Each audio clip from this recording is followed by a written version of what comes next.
Welcome to Friday the 13th, the show with OGP and my guest, John Ward, who I'll bring in here in just a moment. But how you doing, everybody? Happy Friday the 13th to you. Welcome to the show. Look what I got here. We got a little Nick. We got a little Harry Manfredini up here.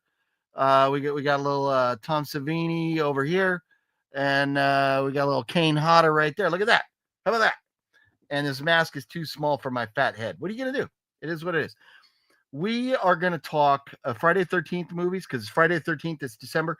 And I'm going to give you my top 10 horror movies for the Christmas season, in addition to being joined by our guest, John Ward, who's also going to talk about Christmas horror movies. And we're going to do something fun with that and Friday the 13th stuff.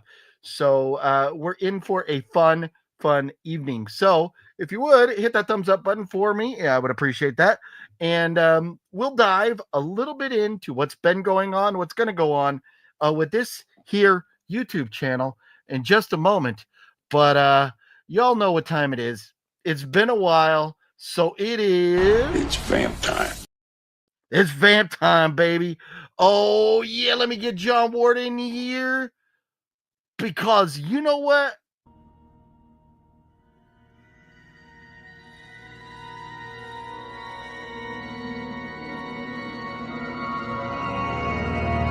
People keep asking if I'm back. I'm back. Ooh. Guess who's back? We are back! Baby, I'm back. Get back. Get back. Devil without a cause, and I'm back. I'm thinking I'm back. I'm back, baby. Oh yeah, it's been a while, but I'm back. Look at that. Look at that. How sweet is this? Big ups to Web Movie One for helping a brother out with this thing right here. Got me Harry on there, and then I took it out to Days of the Dead and got Tom and Kane on there. So, but enough about me. Let's talk about the guest of the hour here, Mr. John Ward. How are you doing, sir? I'm good. How are you? I'm doing very well. How's your Christmas holiday, whatever you want to call it, season going so far? Pretty good. Pretty good. I can't complain. So, working, Nice. filming, can't complain. Cool. You're looking very festive in your Christmas Santa hat right there. I like it. Thank you. Thank you. This is the hat from Aximus, actually. Oh, very nice. I love it. That's great. A film that we will be talking about here momentarily. But first, I need to give a brief explanation to the folks out there what's been going on, what's happening. I've been MIA for a while. I got back from New York, did one video, and then the following day, I'm still getting over a little bit, so excuse me. But the following day, we had some major plumbing issues at the house. Had to have a plumber come out, take care of that. And the day after that, that was Thursday. Then Friday, I was supposed to go to the movie premiere of Heretics, which was the Asylum movie that I worked on. But they moved it to Saturday. So, okay. That kind of fucked my plans a little bit, but whatever. That's fine. But Friday night, I started feeling like absolute shit. And then I woke up Saturday, was like, this is not going to happen, unfortunately. And I laid in bed and I woke up and it was like the middle of the night and I was like, shit, the whole day was gone. Kids have been sick, neighbors have been sick, people that I've been around have all been sick, and we've been passing it. So I don't think it's something I got in New York. I think it's something I got back here once I got back to California. So with that in mind, I still have all those New York videos to be editing, and I didn't feel up to even sitting here. So the videos from New York are still coming. They're out there. They're on the way. And over the next few days, a couple weeks here, I will spread them out. Monday, we will be back, and we're going to be talking about a couple Christmas horror movies. We'll pick out a couple tonight to review, Monday. So you'll have your homework assigned after tonight. And then that and there was something else I needed to talk about.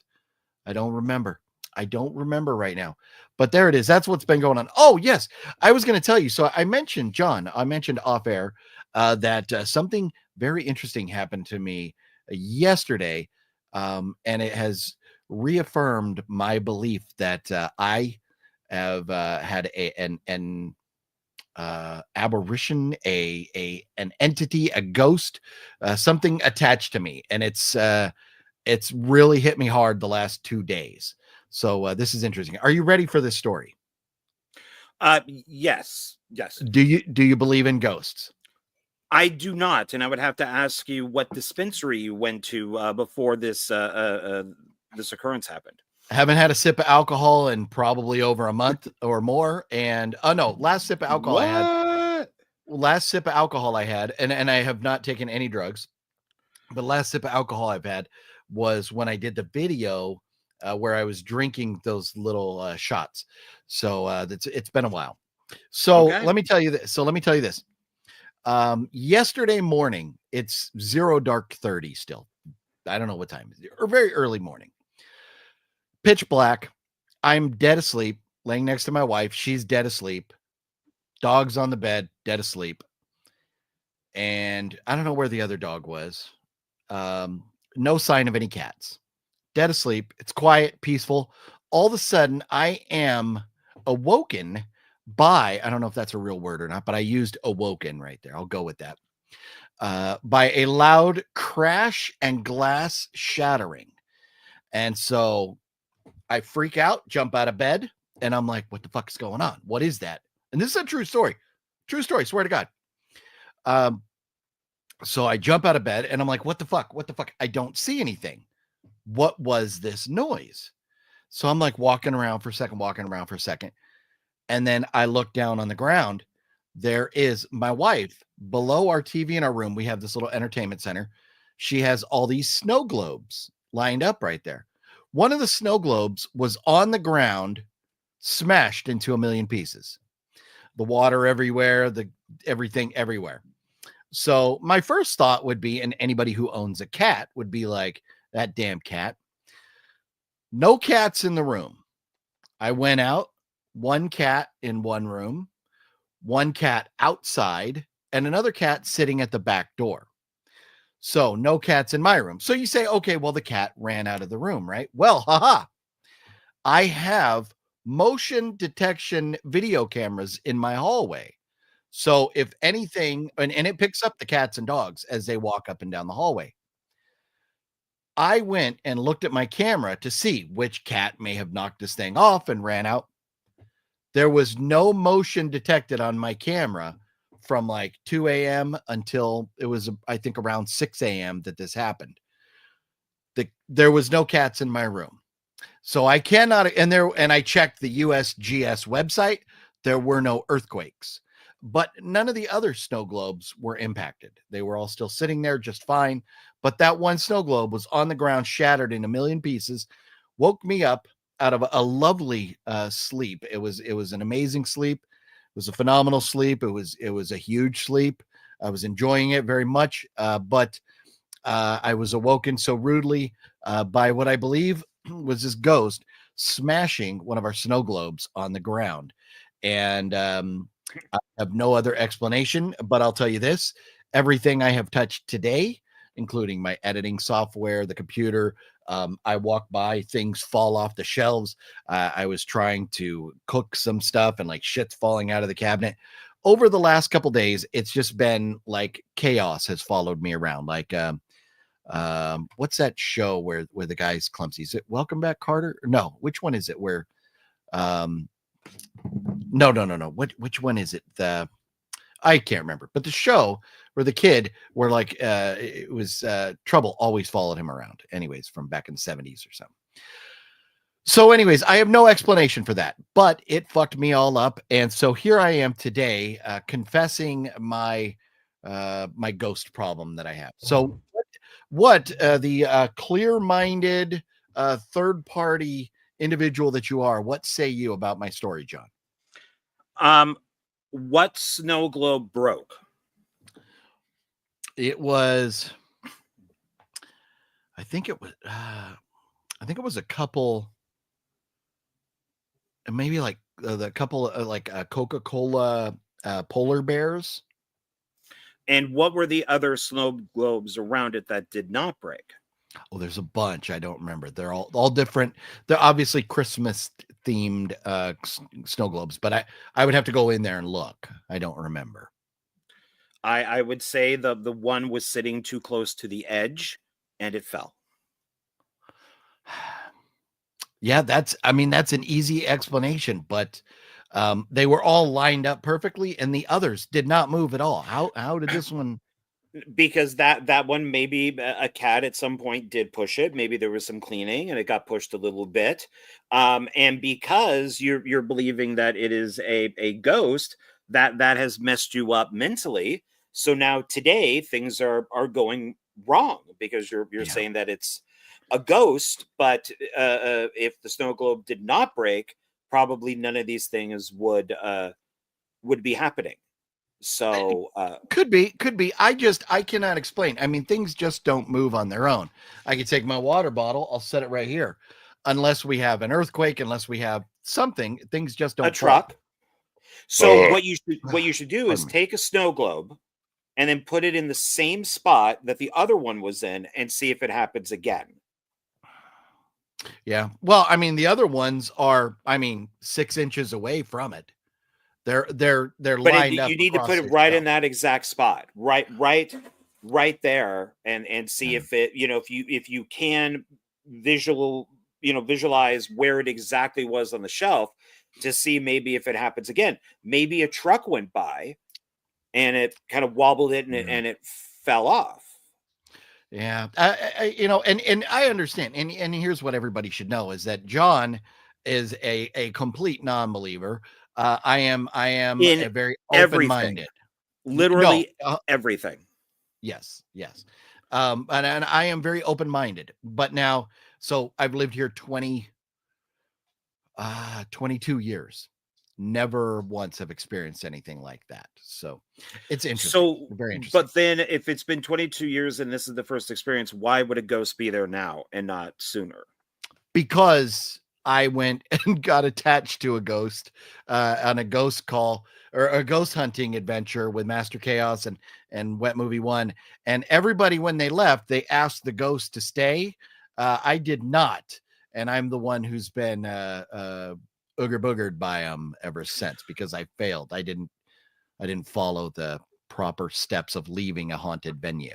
So if you're using a Ouija board and you don't say goodbye, do you think that is bad luck, even though a Ouija board is created by, a toy factory that made Ouija boards for rich adults to play parlor games with, and that you could buy at Toys R Us at one point, that if you don't say goodbye to a game, that's bad?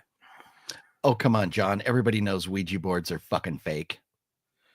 Okay, I'm hoping, because then I was gonna think that maybe Battleship was haunted too. Right. Yes. So it was. I find it absolutely ridiculous that people think Ouija boards are real. They're toys made for children. So, but they make great movies. So yes, no, they do, and I saw. It wasn't Ouija. Oh, the movie Tarot. Have you seen Tarot? No, I kind of want to, but I've heard it's bad. No, it's great. I love it. It's phenomenal. It's really good. Oh, I've heard it's awful. Okay. No, I've had other people tell me it's good, and I absolutely love it. It's very well put together. It's dark, and it's kind of like a Ouija board game meets Final Destination, where these people are fucked and they die in glorious fashion. So it is good. It is good. Okay. All right. I'll give it a shot. So yeah. I plan on making a video on certain movies that everybody hates that I think you should give a second chance to. Like The Slender Man is one, The Bye Bye Man is one. Oh, And these are movies that Joey King did one about the box, about the wish upon. Yeah, that I think that people should give a second chance to. So I can watch Tarot. Sure, why not? Maybe it's good. right on. Well, hey, let me quickly say hello to everybody in the chat, and then we have to talk Friday. Look, I broke out the necklace today, which this was apparently it's Temu, not Timu. I've been calling it Timu, but it was a Temu keychain that I got for like $1.50 or something. And then I took it off the keychain and put it on a necklace, made a Friday the 13th necklace out of it, got the Friday the 13th shirt, and as previously advertised, the mask right here, which I'm being very careful nice. with the autographs on. So we will dive into our movie collections and other things that we can talk about with Friday the 13th in just a moment. But let me say hello to everybody here. Antonis, what's going on? How you doing? Gale, hello, brother from another mother. Yes, Gale, thank you so much. Gale sent me recently an amazing movie package, and I have watched Dreamcatcher and I have watched Dead Air. Loved them both. We're going to be talking about those Dead Air more. is good. Right, with Bill Moseley, right? That one? Yeah. Very good. And so we're going to be talking more about that stuff and the 28 years later trailer on Monday during the Horror Movie Monday show. So looks good that 28 years later. Plus, Dexter is back with a vengeance. Oh, man. I watched the new Dexter show. John, have you ever watched Dexter at all yet? I watched one episode and that's it. I do want to watch it. I got to be honest, and you're the Dexter guy, so you can tell me if I need to, but I started to watch it and then I heard from people saying like the final season was really bad. Yeah. And so I went, oh, I don't want to watch a whole thing and then watch a season that's bad. I've already been through The Sopranos. So, I'm hurt. Dagger in the heart. Okay, so I thought The Sopranos is one of the greatest, if not the most perfect show of all time. But anyways, this is another conversation. But quickly about Dexter. Season 1, 2, 3, and 4 are 4 of the best seasons of television you will ever see in your life. They are absolutely amazing. Season 4, particularly, where John Lithgow plays the villain, and that's why I wanted to watch it. But then it was just like, oh, he's in season 4. I got to go through 3 seasons to get to him. I don't know. But seasons 1, 2, and 3 are so fucking good. Now, here's the thing: after season 4, they changed the showrunner, and so everything it just, they didn't go woke or anything, but it just got hokey. And so the new showrunner was just not doing the job. So seasons 5, 6, 7, 8 were like, but then when they brought it back with Dexter New Blood, the one that came out like a year or two ago, that was the original showrunner again. And it was fucking phenomenal. The new show that came out today starts off exactly where that last episode of that last show ended. The Dexter New Blood starts off here, and we get another Dexter show later in the summer, Dexter Resurrection, because my boy ain't dead. You thought he was dead, but he's fucking not. So here we go. That's not a huge spoiler. I think we all kind of know that with a new show coming back, but it's so good. So anyways, enough of that for now, but highly recommend. And even theoretically, you could start out with the new show because this is about him being younger and learning to cope with his need to kill. So it is great. Love it. So, I mean, I have wanted to see it, being also like a Hannibal fan and stuff like that. It's always been something that I've wanted to watch, but like a lot of these shows, you don't watch them. And then Game of Thrones, you find out that final season is just garbage. And you're like, oh, I don't want to sit through all the seasons just to watch garbage. Yeah. So the good thing about avoided Dexter, some of this stuff. Each season are almost like freestanding shows. You could just go in and watch season 4. To get the backstory on Dexter, I really recommend season 1, but you could just jump into season 4. So the seasons are separate. So let me get through saying hello to everybody, get caught up on that. And yes, we've got to talk We got to talk about Friday the 13th over here. But Gale, love you, man. Good to see you in here. How's the G fam? What's up? Happy Friday 13th to you. OGP, I've not seen you live since I saw Terrifier 3, and so far it's definitely my favorite horror of 2024. Wow. Okay. Not for me, but I'm happy for you. I'm glad you enjoy it. What do you think, John? Is it your favorite of the year? As far as horror, probably they're re-releasing it on Christmas Eve, and it's supposed to be longer. Yeah. That's what I've heard. So I don't, and if that's what it is, I'm gonna go. So I'll see it again. Okay. I've already seen it like 3 times. Oh wow. Yeah, I will pass. But let me see here. I put up a poll and I've ignored the poll so far. I got to view your channel. We got to get in there. But we'll take a look at that. So we'll talk about we'll talk about Terrifier 3 a little bit more because we have to answer the question, is it a instant Christmas classic? That is the big question.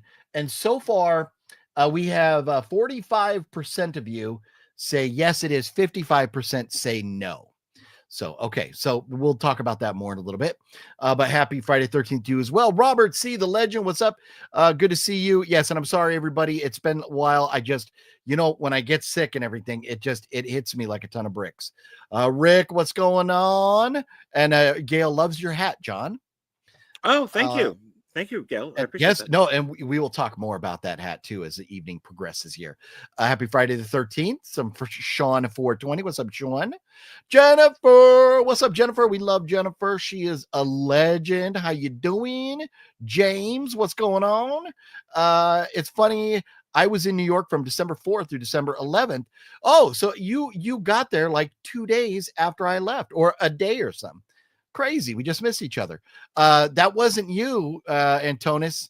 That wasn't you. The 4th through the 11th, something bad happened over there in New York.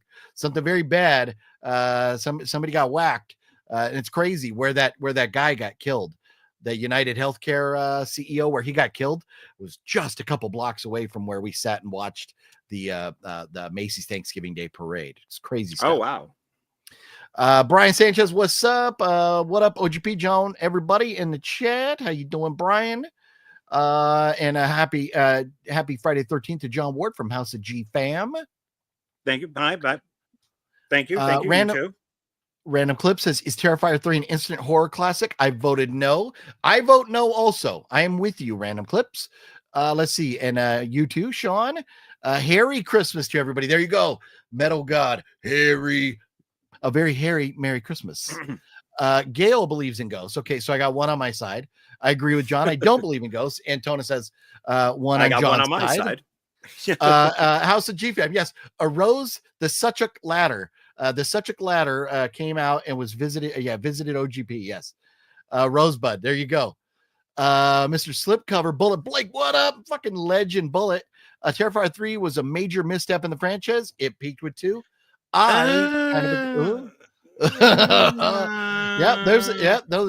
a good debate there. Personally, I hate the whole fucking franchise. I like art, but all the movies can suck it.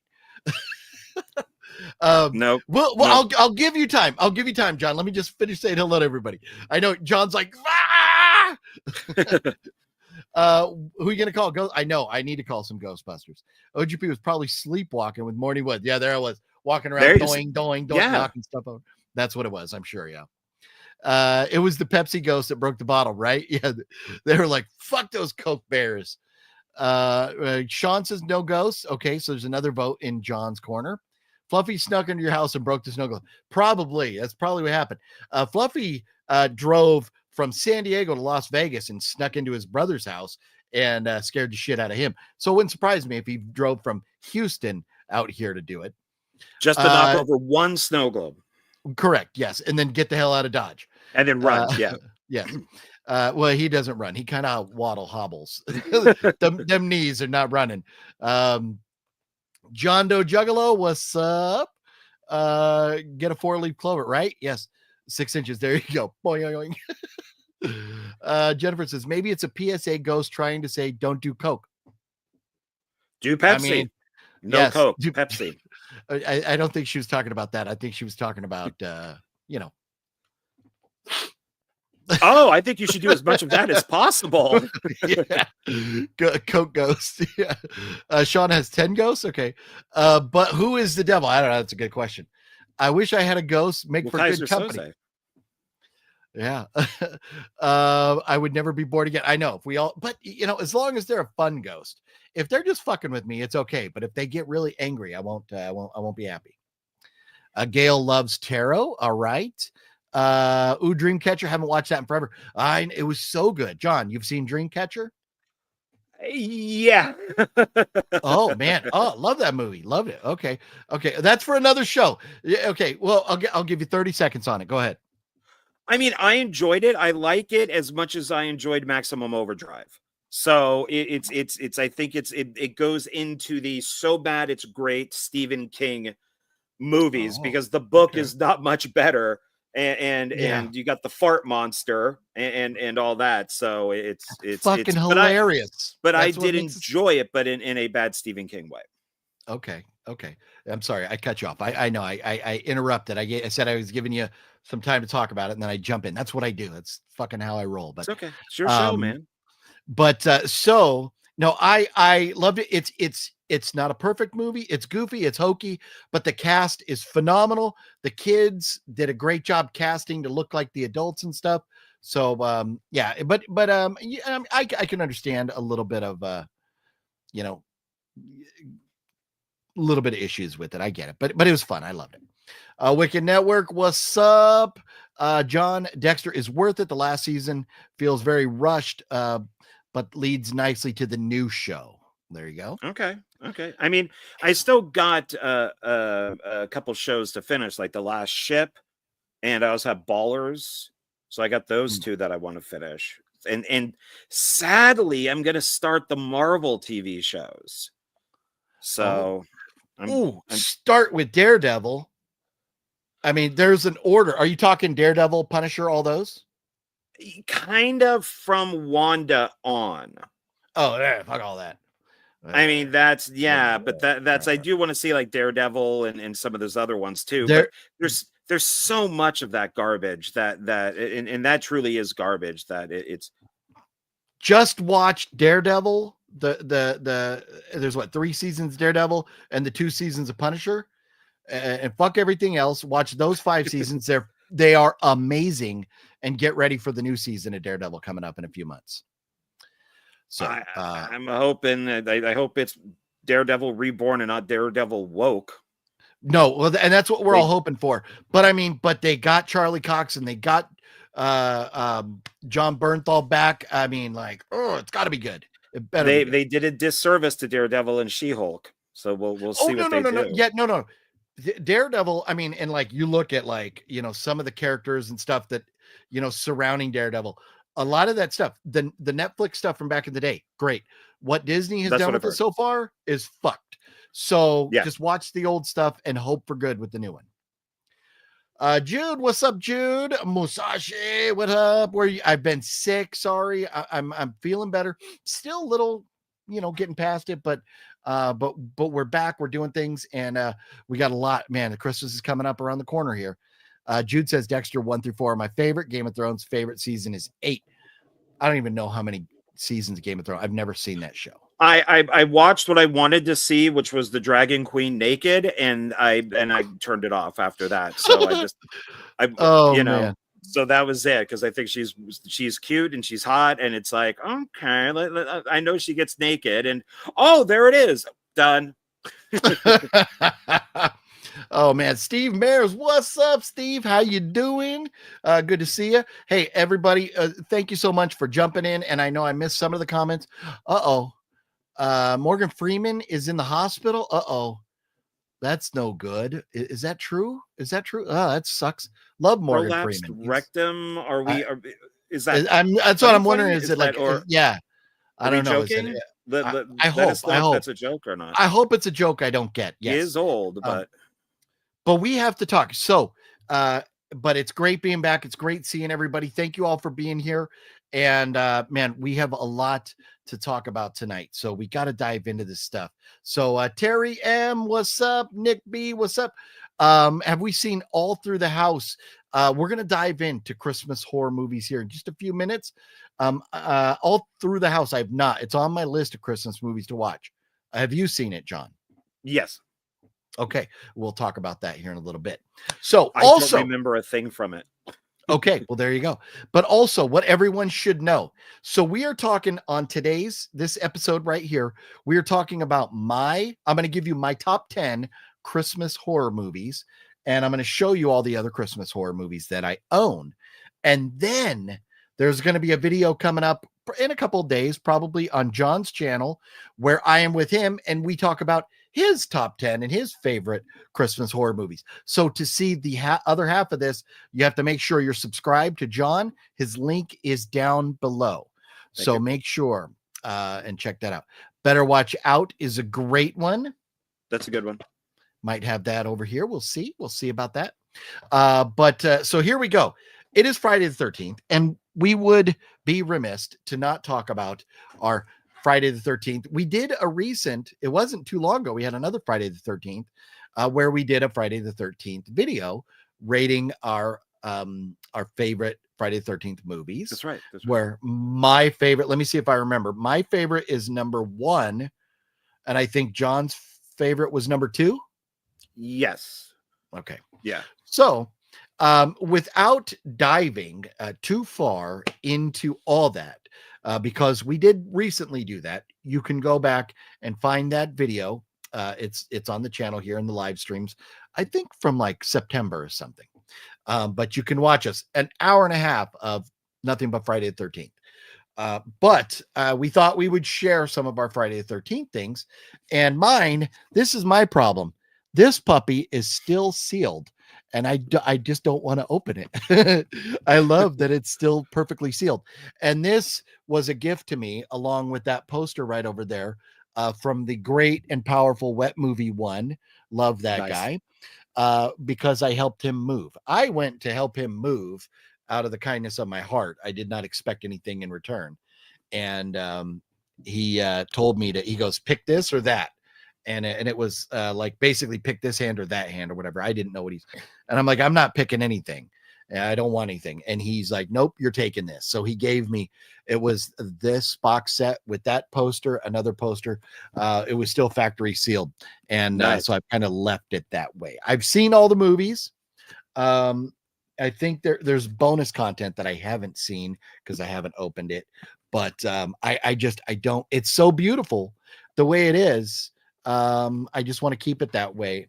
One day, I'm sure I'll open it and just start watching this version of them.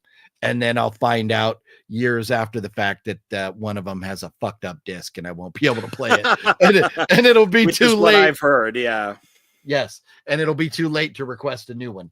So it is what it is, though. What are you going to do? What are you going to do? So let me just I'm trying to get there. You go. I'll set that there for now. So, John, enlighten us. What do you have in the way of Friday the 13th movies? I do not have that box set, just like I don't have the Halloween box set. I have them all individually on either DVD or Blu-ray.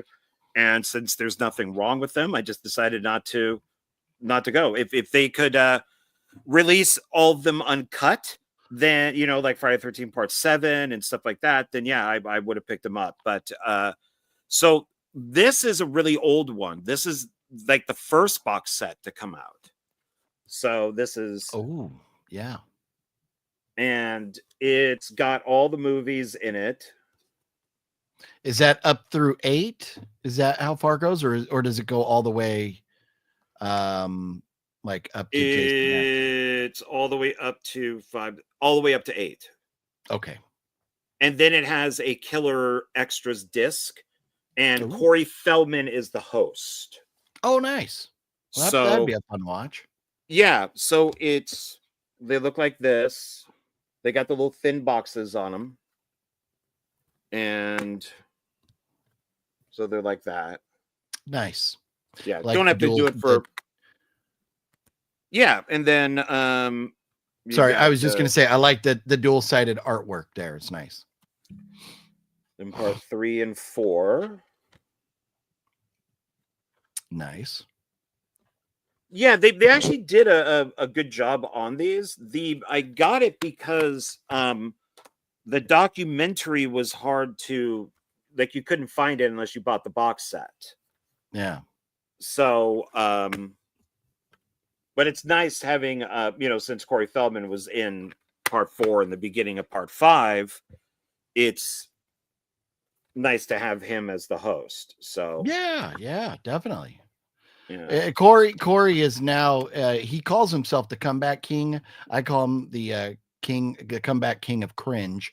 But we do still love Corey and his resume. Yeah. And then this is the Killer Extras disc. So it's got all the stuff listed on the back. So it's a very nice Friday the 13th Chronicles, an 8-part featurette, Secrets Galore Behind the Gore, 3-part featurette, Crystal Lake Victims Tell All, Tales to the Cutting Room Floor, Friday Artifacts and Collectibles, and Scary Trailers. Very cool. So that's basically the reason why I picked this up, because part 1 is it's still the cut version, but that's nice. okay. And then before you dive into the next, let me just get a couple comments caught up here. Sure. Gale says, I'm trying to locate elves for you. Well, thank you so much, Gale. Don't spend too much money on it, though. Yes, it gets honorable mention in my list today and stuff. And I'll tell you all why, but love that movie. And thank you, Gale. You are an absolute legend. Love you, man. I'll be watching my favorite Friday the 13th, part 7, Descent. That's a good choice. House of G fam, I have that box set. The bonus content is worth breaking it open, so I should open it. Okay. Friday 13th, that box set is $130 on Amazon. Yeah, man. I value, I'm never going to sell it, so I'm not too worried about that, but I just don't want to I just like it mint the way it is. OGP, did you hear LG will no longer make Blu-ray players? Found that out today. Wow. Okay, interesting. Well, so go out and buy an extra Blu-ray player too, because we know they're going away. Leave them in the box, factory sealed, stick them away somewhere. Because people try and find VCRs right now. They're expensive. To find a brand new one, it's very hard and they're expensive. Jeff, good to see you. Yes, I'm sorry. Rewind the whole video. I'll explain kind of what was going on.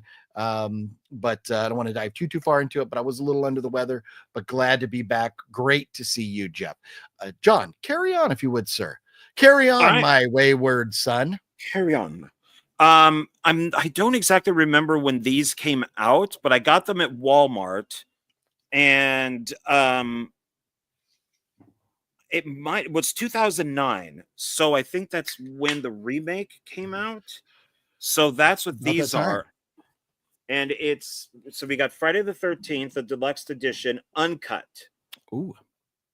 So it's the new unrated edition. So, and it's got, and I'll tell you the worst thing about this. I don't think this has really anything inside, so we can check and then we don't have to open up each one. Yeah, it's just like this inside. Okay. So nothing very interesting. But what this is so stupid. So the special features on these, they do have stuff like audio commentary, The Man Behind the Legacy, Sean S. Cunningham, Friday the 13th reunion, fresh cuts, new tales from Friday the 13th. And then they have Lost Tales of Camp Blood. And there's 8 of these. This is pure nepotism.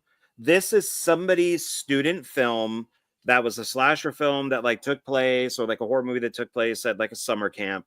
And they divided it up into 8 parts or 7 or 8 parts.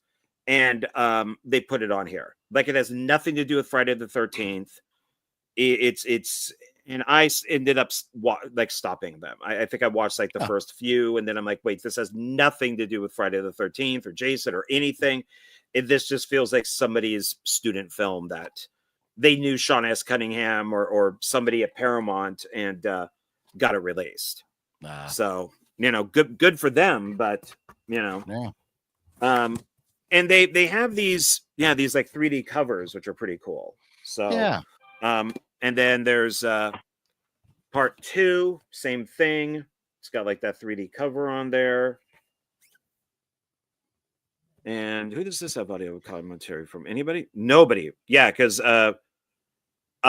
Steve Miner won't do audio commentaries, and he won't talk about this movie. He'll talk about part 3, but he won't talk about part 2. Oh, it's funny. Yeah. So and then part 3 is in 3D. Nature Trail to Hell. So, and that's yours is in 3D too. So I'm guessing that yours are probably these. And and they brought it to Blu-ray because you probably have Friday the 13th uncut. You got Friday the 13th Part 3 in 3D. So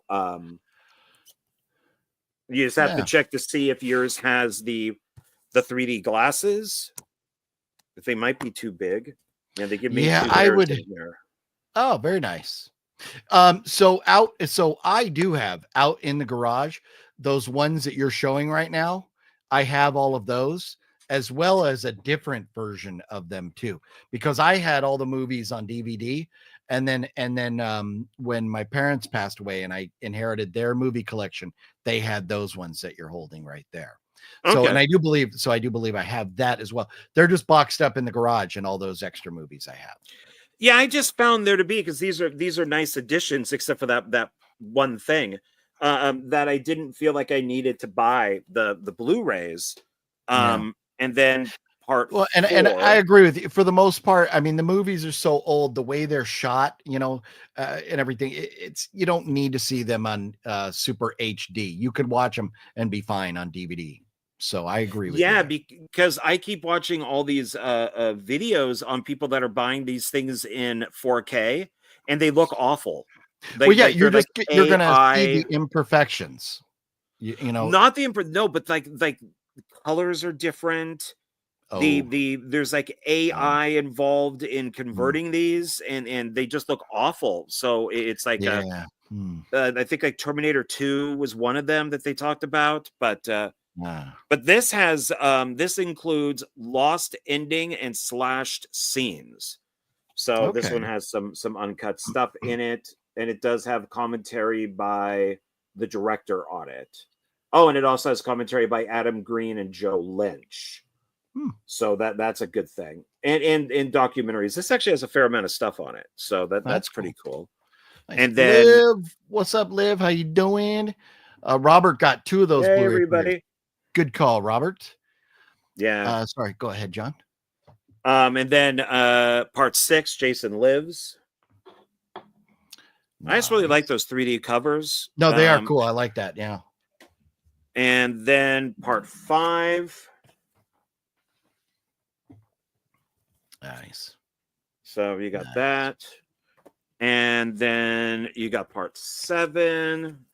I like that one with the knife there. Oh, yeah. Yeah, this is one of the most butchered ones, too. I forgot. Show your next one. I forgot something. I'll be right back, like 10 seconds. Okay. And then we got here's part 8. Jason Takes Manhattan, which would be one of my least favorite ones. And then these ones are did you pick something up to show? Yes. So I had forgotten that I have this Friday the 13th. The ultimate cut music by Harry Manfredini from the original motion picture, signed by Harry Manfredini. Nice. I don't know if I ever mentioned it, but I sat and watched a movie with Harry Manfredini. Kind of chopped it up and bullshitted with Harry for the whole time. Harry is a wonderful, wonderful man. Love Harry. But Wet Movie 1 actually picked this up before that occurrence. Wet Movie 1 picked this up at Dark Delicacies for me. So this was very, very cool. Love that. That is cool. And the reason what clued me in on that was Wicked Network says, a question for John: would you ever consider getting the Friday the 13th NECA Jason figures? And the question was for John. However, I do have this, which was a gift from, Robert C. And why is that stuck? The on the tape on the little Velcro thing is being goofy, but this one here, Robert sent me the money to get it, and one of these days I'm going to get this signed. But the problem is this is part 6. So isn't that CJ Graham? It's not going to be that one guy, Kane Hodder. Kane Hodder. So, but Yeah, it is CJ CJ, Graham yeah. does conventions. I'll be able to get He CJ does. at a convention. So, anyways, I just thought this was the coolest looking one. So, What's that's why I interesting picked this one. about part 6 is they fired the guy before him. So because he had no shoulders, they were all down, and CJ Graham has like the high shoulders. So they oh, nice mug. I do not have. Oh, do I have a Friday the 13th mug? No, I have a Nightmare on Elm Street. But I do have my Top Gun Maverick mug. Nice. I got this at Walmart for like $5 last year. Nice. Or the year before or whatever. The very cool pickup, I thought. Yeah. But yeah, if you ever watch part 6, watch the shoulders, because you could tell what Jason. So okay. Yeah, that's cool. And so the question to you was, would you ever pick those up? NECA, would you ever buy one? Or any CA, however you want to call them. Yeah, I mean, I would, but it doesn't necessarily have to be from that company. I mean, I could buy a Funko Pop, or I could buy. They have one that I don't think is from that company, but it's of Mrs. Voorhees from part 3, when she pops out of the water, and she's got like the wormy face. Is I've seen that figure, so I would pick that up because the ending is so dumb that it's great. So I would maybe buy that, and then. The problem is, once I collect something, I collect everything, and so I tend to stay away from things. But yeah, I mean, I would pick up stuff. I mean, I only meant to pick up 1 or 2 Funko Pops, and look at you now. Tell me about it. I got the whole row. I wish they were a little bit lower that you could see them there, but my row of I have 19 autograph Funkos now, so I need to get one more to get a nice round number. We'll fix that in a month or so. As I'm sure. So yes. So I got 2 more things here. Sitting up here, yeah. Okay, sorry. Go ahead. Carry on. So then these are the New Line Cinema movies. So I think I also picked this up at Walmart, and so that's the New Line Jason slasher collection. Nice. So, and these are it's Goes to Hell, X, and Freddy vs. Jason on these. And I didn't pull it out. I didn't pull out the Blu-ray. I have the new one, the remake signed by Jason on that one. Ooh. Your mom told you always to pull out, John. She did, but I think it's right here. Okay. I think it's right here because I'm liking the new setup. What angle are we looking at now? Is that your living room behind you? No, this is I took the this is where I used to sit, was right here. Oh, so that to your right is your window? Yeah. Oh, okay. So I took the dining room table out of the living room. I'm sorry, out of the kitchen, and I moved it into the living room so then I could have some more space. And then I was able to find this at work. So this is all Transformers and Tom Cruise VHS. Nice. And then it even has the replica of the cruciform key from the Mission Impossible Dead Reckoning. And then this is all Michael Bay. And then this is all Tom Cruise. That's this one here. And then the one below it is all Uwe Boll. Nice. You have a new video out that you did with him, right? Yes, my second video with him, and Joe Lujan and I are in talks with him about either remaking or doing a sequel to one of his movies. So we're discussing 2 films, but we're going to get it down to 1, and hopefully something with that will happen. But I was able to, he's a great guy. I really like him. I interviewed him for his new film, First Shift, which is a cop movie that takes place in New York. And I thought it was very good. So so check that out if you have it. It's very different from a lot of his other movies. But I was able to grab Friday the 13th from right here because it's Michael Bay produced. It's Platinum Dunes. So here's this one here. So we got. So and where that's did you get that signed? This was here in Vegas at I'm blanking on the name of it, the comic book store that the guy who does Days of the Dead owns. Oh, I'm blanking on his name. Okay, well, so Bill sold that store. It was it wasn't Nightmare Toys, but it was something else. But he sold that store, and then that store went under. It's gone now. Okay. Okay, but that store is where I got to meet Sid Haig and Bill Moseley just a few months before Sid Haig passed away. So very cool. Yeah, and I have an honorable mention about Sid Haig tonight that we'll be talking about. Okay, perfect. Very great. Cool. Yes. So this is a Derek Mears who did this. So nice. So yeah, we're happy about that. So so I can put that right back here so it doesn't go out of order. There we go. And then with this one, so like I said, these are the New Line Cinema ones. And I've mentioned it on my channel, but I don't think I've mentioned it here. So Jason Goes to Hell is written and directed by Adam Marquez. He's actually one of the co-writers on it. Adam Marquez was my mentor when I was going through college. So when I was going to film school, I met him at the Sundance Film Festival in 2000. And we became friends, and he helped me through film school. So I would go over to his house, and he would look at my screenplays, and I would borrow some equipment from him to shoot directing exercises or lighting exercises. So he was a very big deal for me during the mid 90s, I want to say. And so I've always appreciated that. He's a very nice guy. And he was a straight shooter. If he read something of mine that sucked, he told me it sucked, and I didn't have a problem with that. So, so it's great to see this, and this is the uncut version of it, and then Jason X Freddy. So, and these are the slim ones. So you got so Jason Goes to Hell. And this is the unrated and R-rated versions. So nothing. Oh, these are only white inside. That's no good. Wah.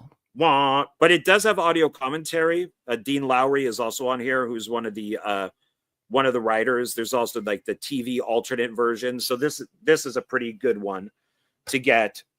And then part X, or Jason 10. And I'm going to assume there's nothing inside, so no reason to even look at that. But there's some good stuff on here. Jim Isaac is a kind of a protege, I want to say, of like David Cronenberg, which is why Cronenberg is in the movie. So, and then Freddy vs. Jason. Could you hear that? I did. A toilet flush? Yes. I was a little late with the sound effect there, but the toilet flush was regard to the white interior. Oh, okay. Well, here. Oh, crap! This one just flew right out. Okay, so here, let's do it again, but I want to do it on one where this is kind of fun. Okay, so this is Jason X. It has a lot of stuff on it. It has some good things, including audio commentary. So let's take a look inside. It's got a clear box, so it probably has a picture inside. So let's take a look. All right. Oh. Fuck you, Santa. It's just white. Fuck you, Santa. So that's that. And then the last thing I even forgot something else because I only grabbed the VHS. I also have I know I got more stuff than I thought. So there's this one here, which is a 2-disc splatter edition of His Name is Jason, which is the documentary. Oh, yeah. But I have the Blu-ray of this that's 4 hours. Ooh. Actually, it might even be longer than 4 hours. Wow. 30 years of Friday the 13th. That's somewhere in here. I mean, I'm rearranging my apartment, so I don't even know where it is to quickly grab it. But and that came with a bonus disc, which is really nice. Oh, and it has a poster too. Oh, nice, very nice. Yeah. I'll have to Yeah, so open there's a mine up and poster. see if I got that poster in there. Yeah, disc 1, disc 2. I special ordered it from the director, and the poster, if you ordered it, they did a pre-order, you got the poster. But I begged him. I'm like, dude, please, can I get the poster? I'll pay a little bit more. Mine is way too light. There's going to be no poster in here. Oh, look at this. Oh, it's a Zia record. Yeah, no. It's a Zia Records purchase that I had never even opened. Oh, look, and I got stiffed because mine only has disc 1. That's what I get for buying it from Zia Records for 99 cents. Oh, that's a nice poster, sir. Oh, thank you. Yeah, it's the box, it's the cover. So yeah, I like it. But yeah, they will Zia Records will normally put a sticker on there saying, "Oh, it's only disc 1." Yeah. Or disc 2 or something. Well, looks like I have something to add to the list. Yeah. Well, and if you could find that the full documentary, because it's done by the same guys who did the Nightmare on Elm Street one, Never Sleep Again. So that one's also like 4 hours or 6 hours, however long it is. So nice. that's all my stuff minus that one disc that I completely forgot about in the mess that is my apartment right now. So well, very nice. That's good because that works out because we do need to dive into these Christmas movies, yes, and talk about that. So yes, I have a Galaxy of Terror Blu-ray. Robert Englund, Sid Haig, Roger Corman autos. Wow, nice. Never get rid of that. I have the same thing, and but not signed. But because I'm assuming it's the Roger Corman collection. Never get rid of that. Never. Man, yeah, no, Gale's not the type that would, I don't think. But yeah, that's cool. Man, I can't believe I fucking met Roger Corman and didn't think to get his autograph at the time, and then wah. Jeff says I was 15. Oh, sorry, John. Go ahead. Oh no, I was gonna say I had the opportunity to work for Roger Corman's company, Concord New Horizons, and I blew it. I absolutely blew it. So one of the greatest regrets of my life was having an in connection to his personal assistant, because I went to school with her brother and became friends with her, and even had a treatment read by their main writer. And when he gave me corrections, how dare you? How dare you? How dare you? That it. Yeah, idiot. Yeah. Sometimes our egos get the best of us. Jeff was 15 when the first Friday the 13th film was released. It was a great movie going experience back then. We always looked forward to the next one. We're all jaded now, but those films were a big deal. Yes, they were. Yeah. I agree. Yeah, love them. Metal God thought that was Fluffy in the house with that toilet flush. Hilarious. So so again, happy Friday the 13th, everybody. And it's crazy because we're like this close to a full moon too. The moon is like almost full, but it would have been cool if we would have had Friday the 13th in December with the full moon. Would have been earth shattering. But now we have to talk about the Christmas movies. And again, just a reminder, I'm going to go through my top 10 list. I did not put a worst 10 list, which John has. And on his video, best and worst. Yeah. We will see John's worst Christmas movie list in addition to his favorites. But I'm going to go through my top 10 Christmas movies and then show the other Christmas movies that I have as well. Let me just put that somewhere safe for now. So I think a lot of these you're going to be like, okay. And a lot of people are going to be like, okay, but maybe not in this particular order. I think my order is going to surprise a lot of people. So we'll just dive right in. I'm going to go 10-1. My 10th most favorite Christmas horror movie of all time is one that I just got a year or two ago, maybe 2 years ago now. And that is Anna and the Apocalypse. I fucking love this movie. Oh my God, I'm so surprised. Yeah. Again, I'm I not really watching am. it That's not for, sarcasm. I am really surprised about that. I'm not watching it for, like political takeaways or anything. And it wasn't to me too over the top in any of that stuff. I enjoyed the movie for what it was. It was hysterical. I thought it was fun and really But it's a loved it. musical. It's a horror comedy. I went and saw 2 musicals in New York City when we were out there. I don't have a problem with musicals. I have a problem with bullshit musicals. And I have a problem when you take a movie I love and turn it into a musical or something.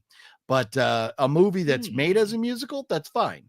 So but no, this is great. I That's a absolutely good one. love this. Yes. Love that. That's number 10.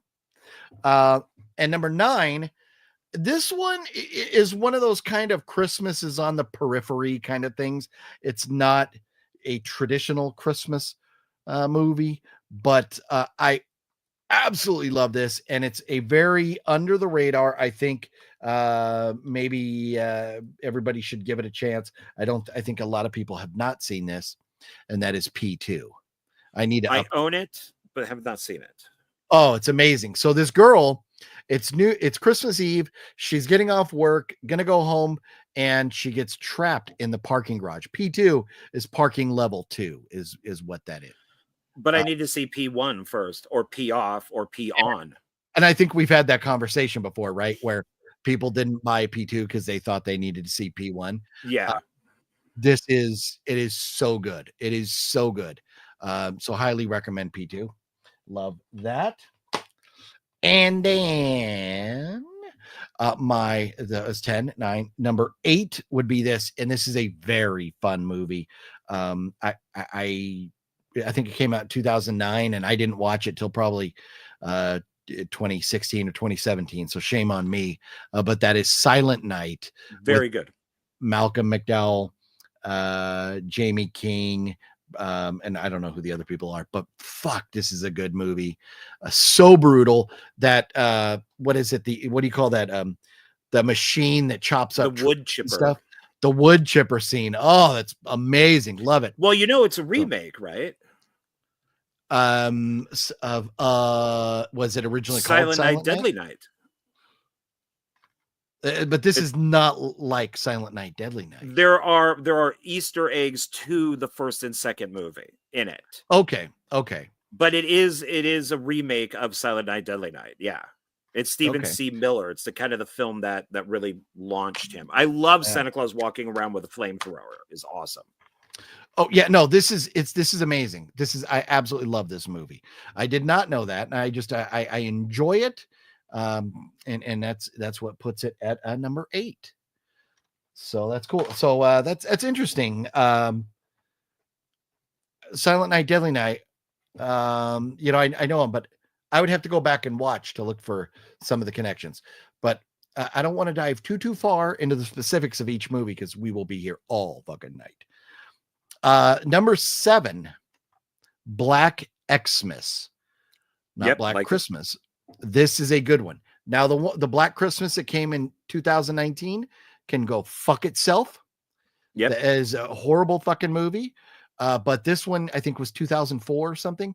And I love that I have the Blockbuster exclusive, and it's even got the Blockbuster disc. Nice. So I could use an upgrade on this, but either way, I'm not getting rid of this. This is a very cool one to have. So watch the trailer, which was made with footage that's not in the movie. Oh, really? It was they shot footage just for the trailer. Yeah. And it has nothing to do with the movie. They just and so I downloaded the trailer just in case it ever disappeared, but it's kind of funny. That's hilarious. I did not know that. Yeah, there's murders that aren't in the film. That's great. Yeah, I will definitely have to check that out now. But we all love us some Lacey Chabert, right? So Black Xmas, number 10, 9, 8, 7. That was number 7. Number 6, and it got tough for me. This is very tough. But I absolutely love this movie, and this is one that I had not heard of till I think like 3 or 4 years ago. And I am so glad that somebody mentioned it. and that is Rare Exports: A Christmas Good Tale. one. Fucking phenomenal. Definitely, it just because it has a kid on the cover. This is not a movie for children. It is a very messed up, but very fun movie. Love Rare Exports. And then, okay, get ready for this because this may ruffle some feathers here. 1, 2, 3, 4. So this is 5 right here. My 5th favorite Christmas horror movie of all time. Silent Night, Deadly Night. Well, there you go. It is a great, great movie. And I think what may ruffle some feathers is that it's not rated higher because a lot of folks, this is their favorite Christmas horror movie, or maybe top 2 or 3. It is mine. Yes. Okay. But Silent Night, Deadly Night. And you, sir, have the poster from 2, right? Do you still I have that have poster? I have the poster hanging in my bedroom, signed by Eric Freeman, who played Ricky. Very cool. Yeah. Love these movies. I have, well, I'll show later on, but I have these. This is the double feature, and then 3, 4, and 5 I have on the Blu-ray. So, but this is number 5 for me. Number 4, this is one that, I mean, all these remaining 4 could be number 1 for me. I fucking love Christmas Evil. This movie is so good. You got a Santa Claus, and this is the it's a Vinegar Syndrome release of it.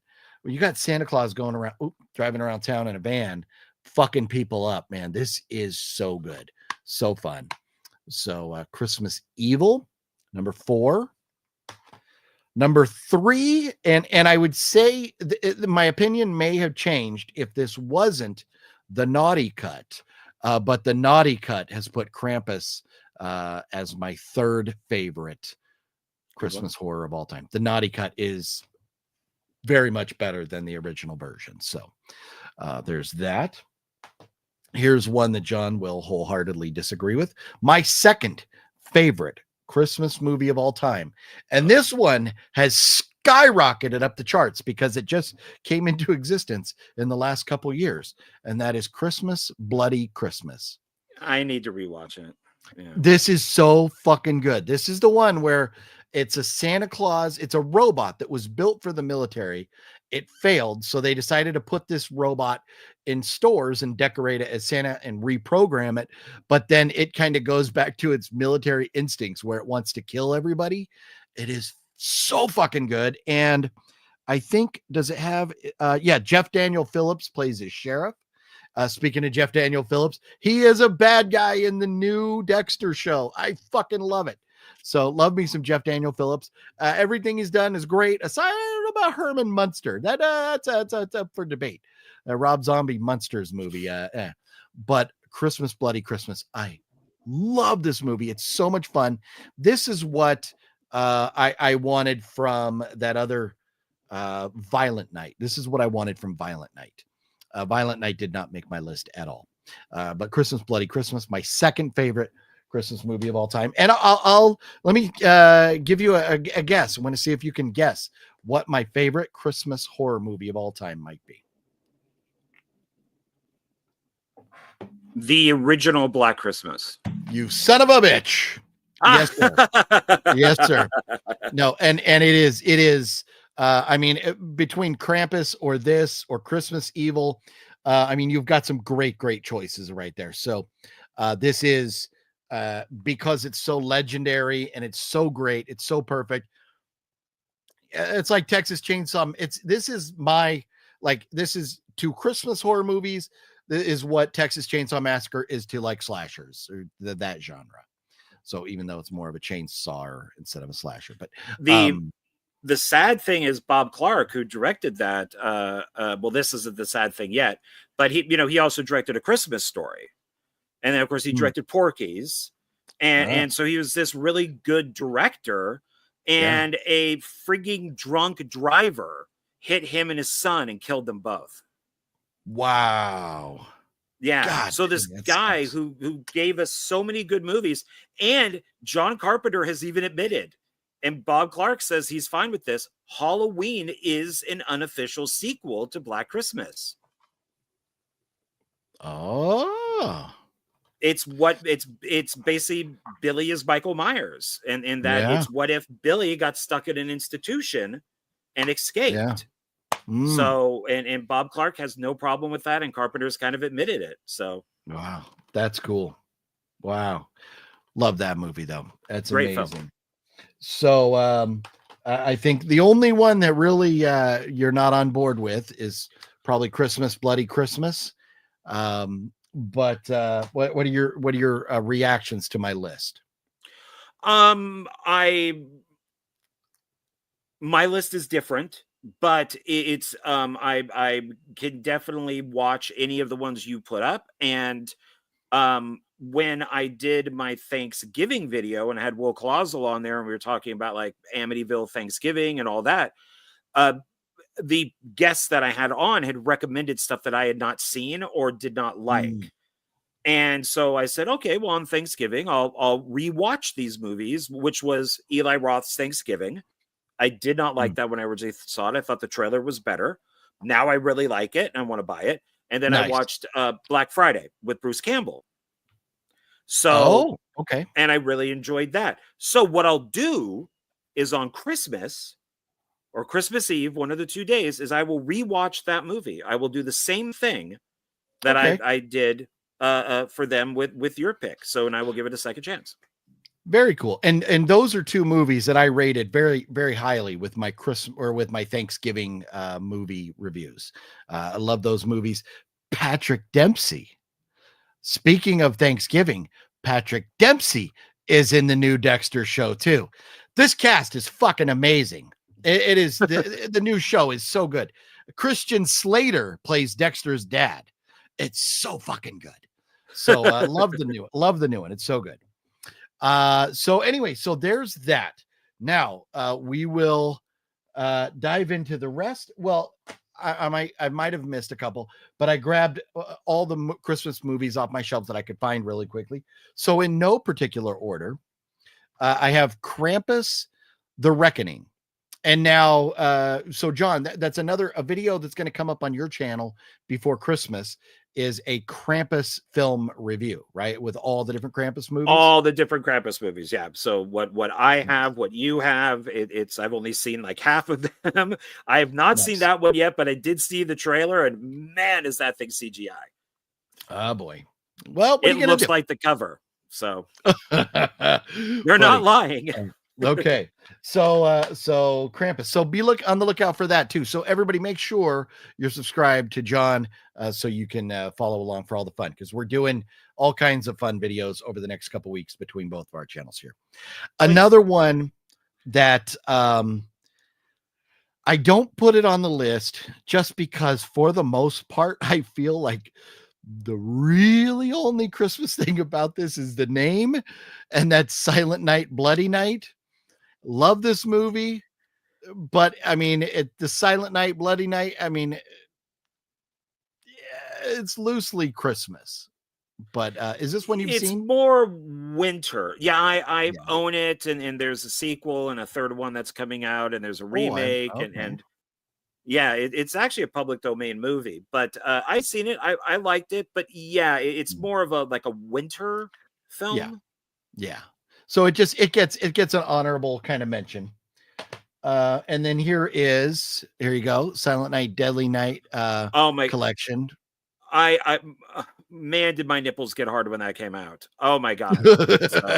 Yeah, Vestron, it put out, it's very nice. Love the artwork and everything too. So very happy to have that. Yeah, God, that's a great disc, along with Scream Factory's, Silent Night, Deadly Night parts 1 and 2. So they're really nice to put all together.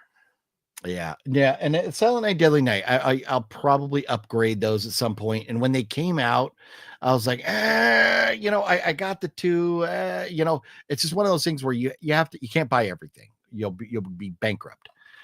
And Fluffy Gamer, what's up, Fluffy Gamer? Fluffy likes turtles. Sean knows Fluffy likes turtles. And we will not start over because we've been going for an hour and 20 minutes. So sorry about that, Fluff. Is that Turtle from Entourage? You like Turtle from Entourage? No, he likes turtles because that little kid in some YouTube video that goes, I like turtles. So I have no idea. But he has been letting us all that know that he likes turtles for like over a year now. This is one that if I've seen, I don't remember, but A Cadaver Christmas.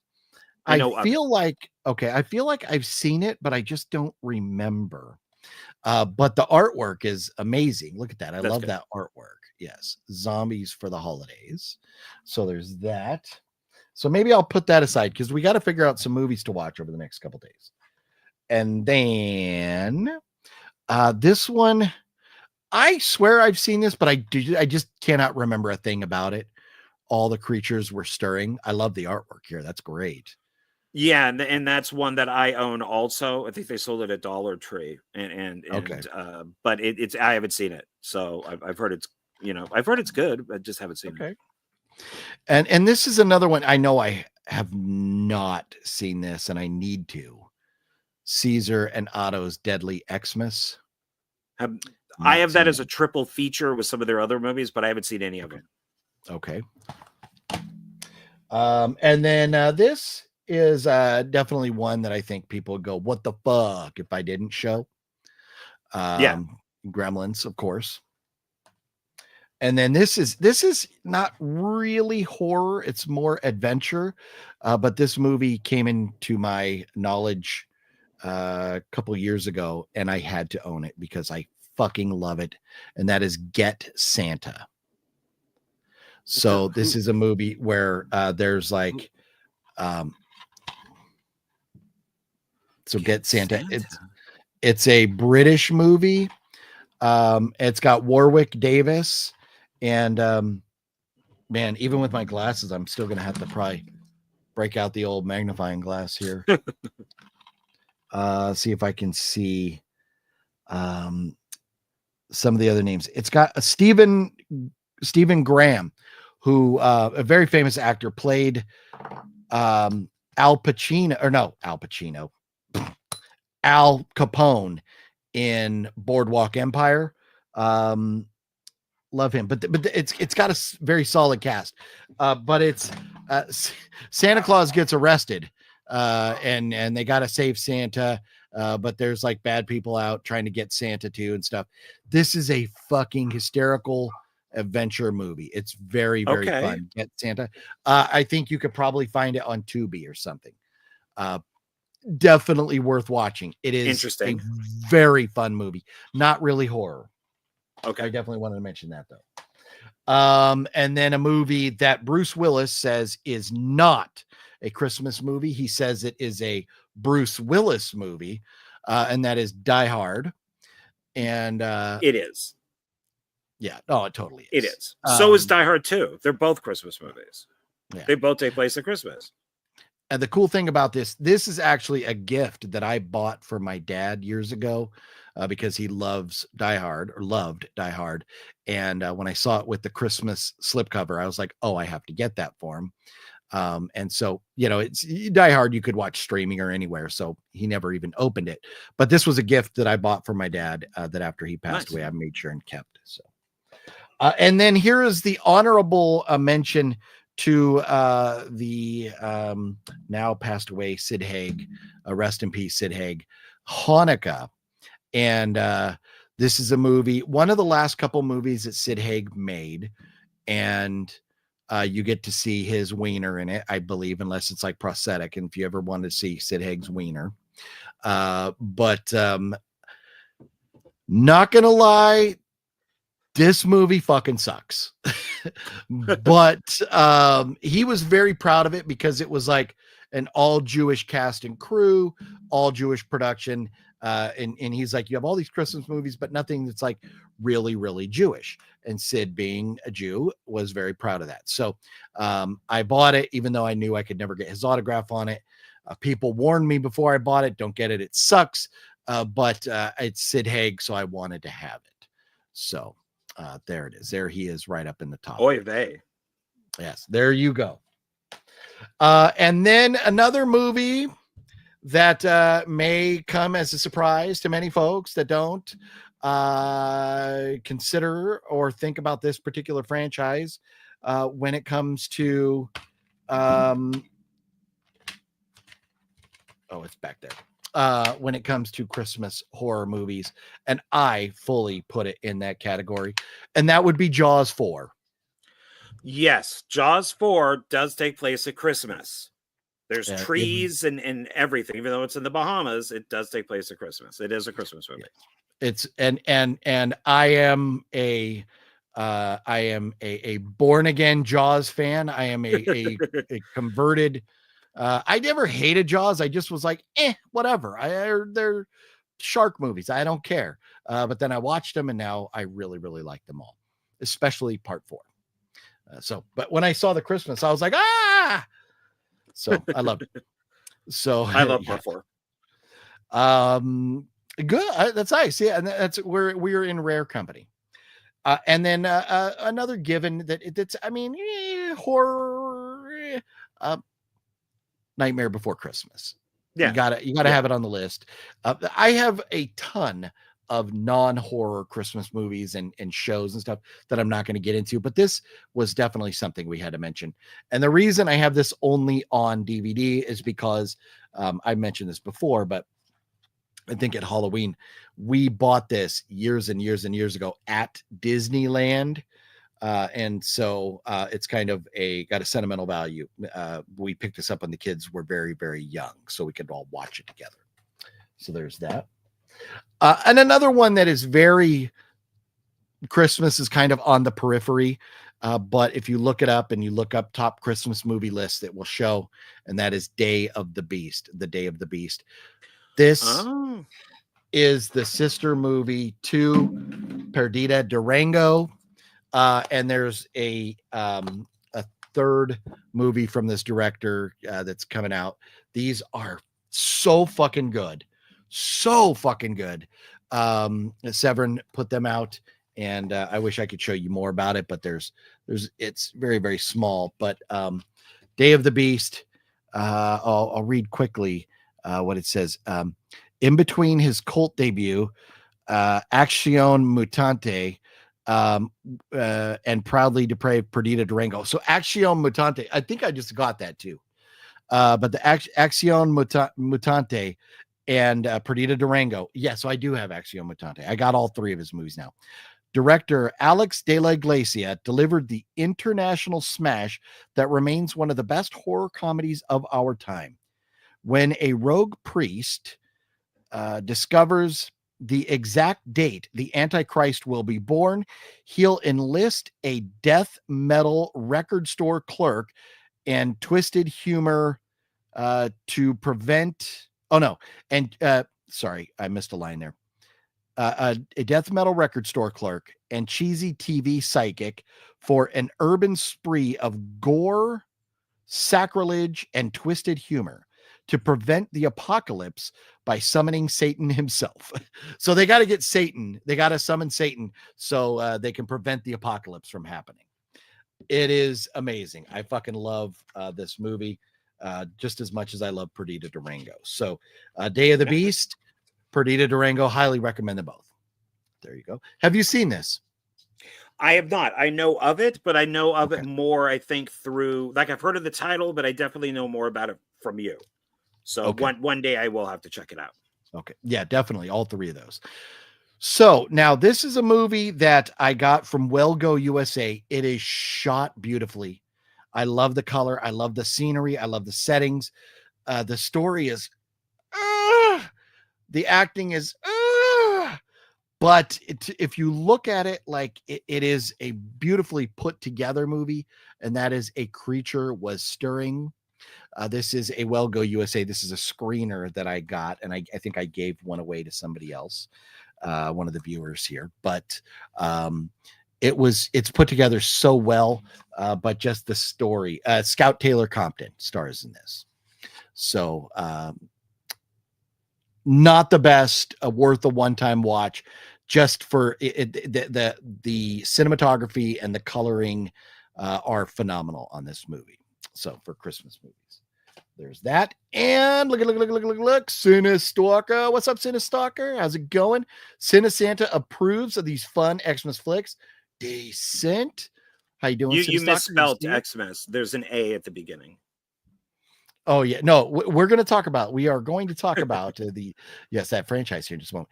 What's that movie where OGP looks just like Monty Chapman? That's a good question. Yes.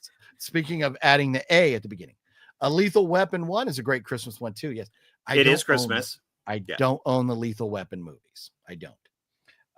They're worth nothing owning. against them. Yeah, no, nothing against them.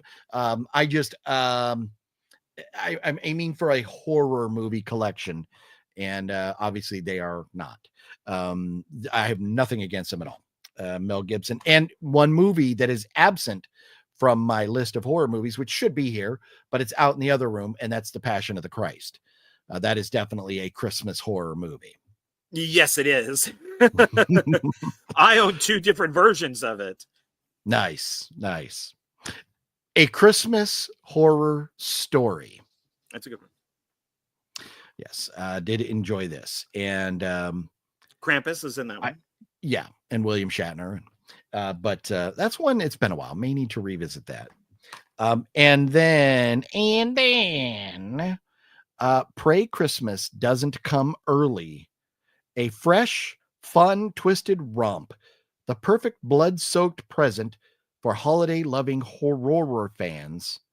13 Slays. I got that one. Yeah. Till Xmas right there. Yep. Another solid flick here. So that's that.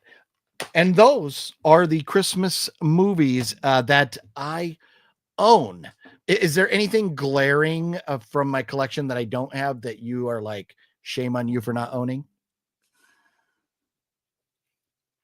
That you can think. I mean, there's movie. I know there's a lot out there I need to get, but anything you could think about the top of your head?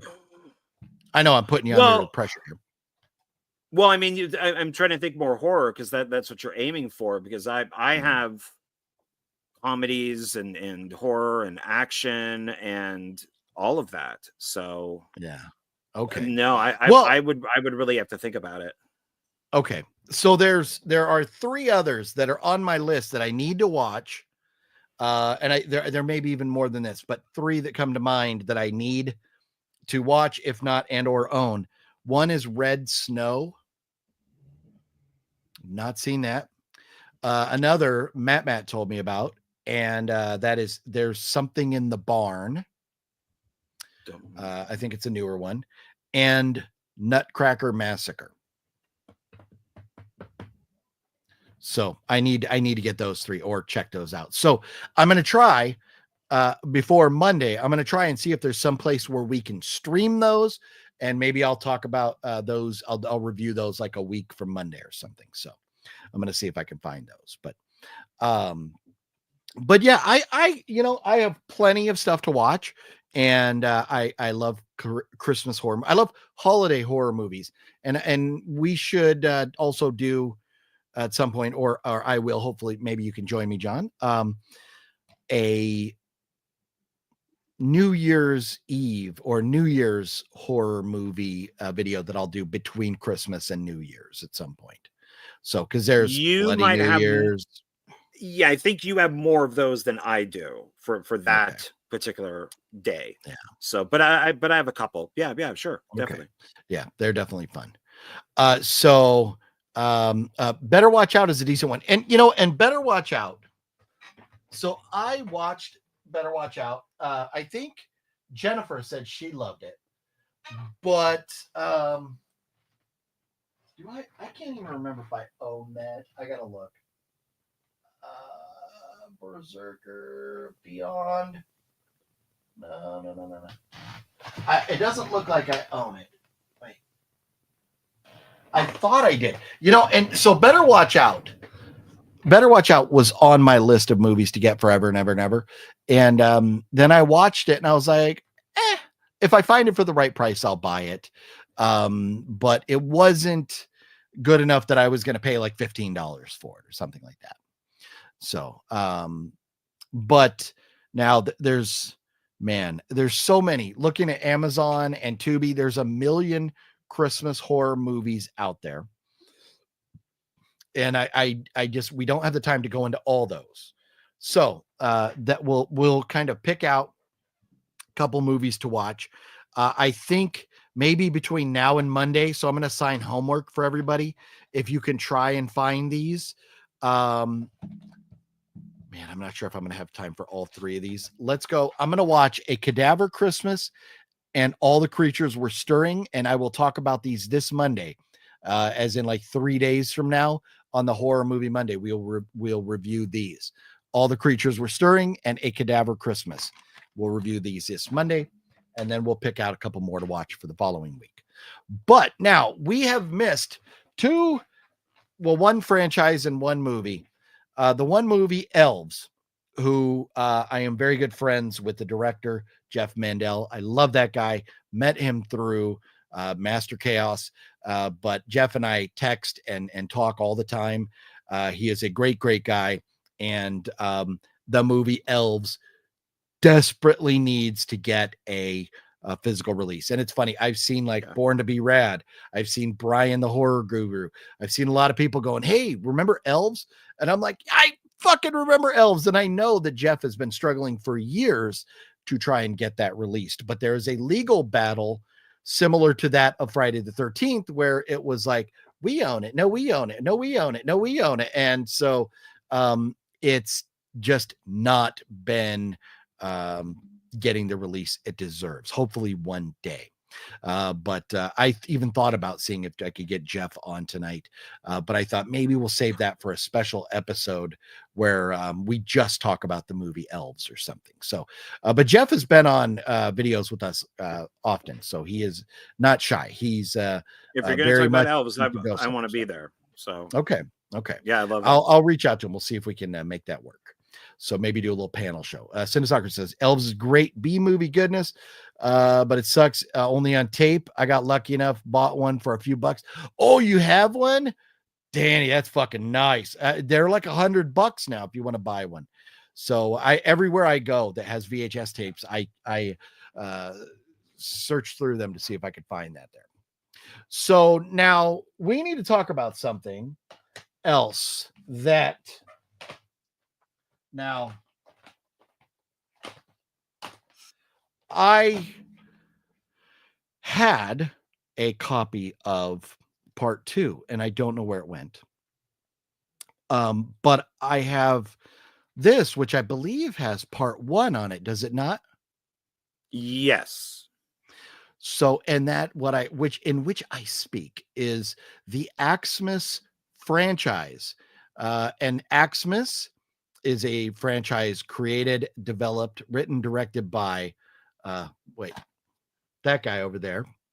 And I got to be a part of. And we have 2 installments so far. Frames of Fear 2. This was Brad Twigg put this out, right? Yeah, it was with Brad Twigg and also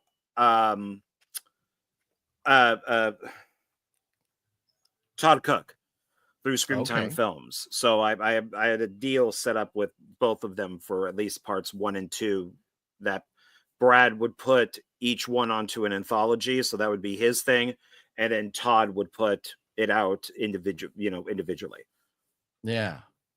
Well, that is very cool. And why don't you, I'm looking for, because there is and I actually want to do this 10 DVDs for $30 on this sale.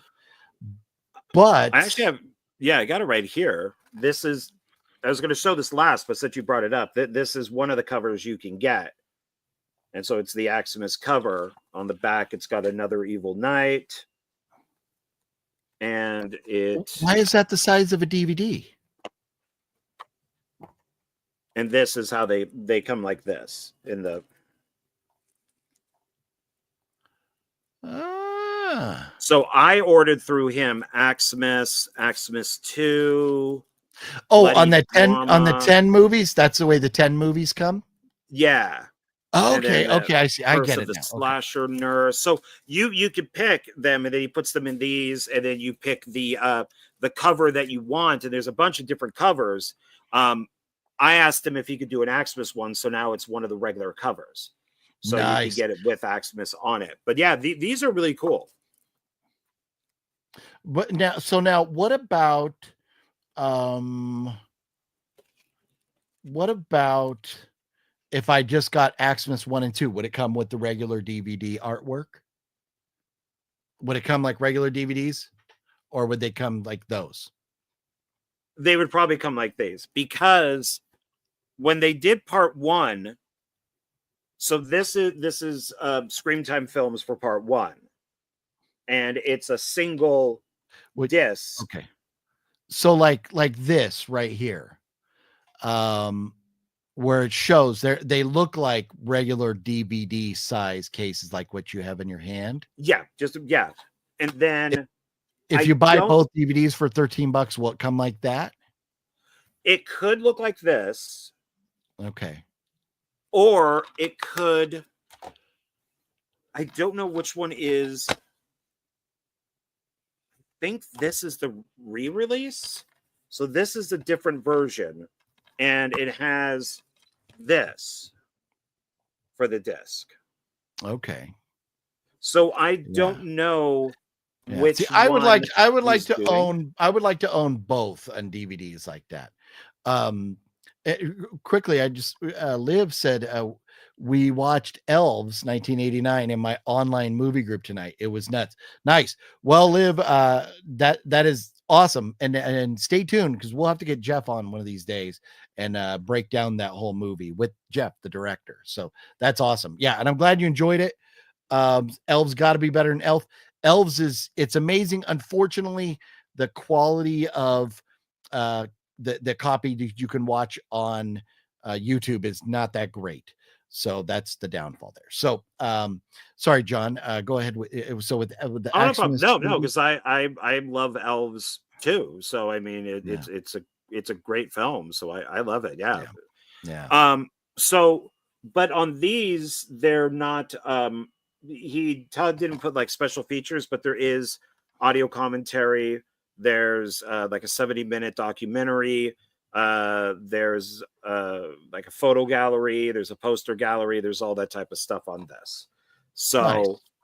And then with like that special, once again, there's like 2 different versions, I guess, that Todd brought out.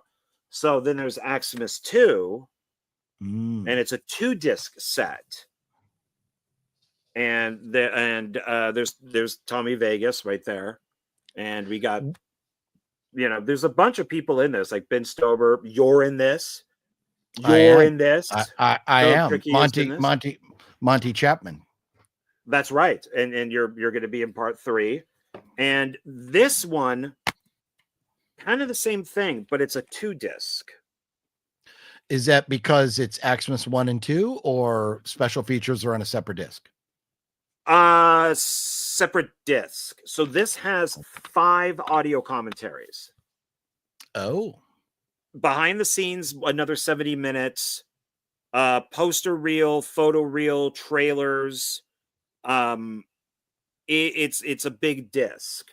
So I don't know if I'm going to do that again. This was a lot of work. And then he re-released it, but like I said, I'm not sure which one came first. And then you got, look what I have. Oh, nice. I got a fucking stack of those around here somewhere. Yeah. Oh, okay. We won't talk about that right now. Yeah. But I keep it in here.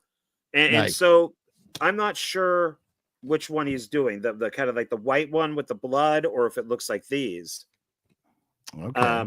But the way that they originally came was, like you have one. So Frames of Fear 2 had originally Xmas on it. And it's an anthology that, and then this is like a special limited edition that Brad put out. Okay. And is that the same one that I have right here? I think so, huh? Oh, I moved it. Shit, where'd it go? Where'd I put it? Oh no, here it is. I think that's the same one, right? The one that, because you gave this to me, right? Yeah. I think I got people who worked on the movie got the special edition one, and then people outside the movie would get this one here. But it's got so it's got like postcards and stuff like that inside. And yeah. then The one director, I have has just the insert. Who is this? She's from another one of the shorts. I don't. It's Joya Dawn. I have no idea. Hard time reading her name. Yeah. But that's a Brad movie. That's a Brad Twigg film, Fiendish Fables. Okay. And then that's his Killer Campout. So he put these inside, and then the director of one of the shorts on the film, The Last Days of Livermore, sent me this, and it's signed by him. Oh, nice. So I keep that in here. But then when it went on to Brad sold this, it's now on Tubi. So you could see this.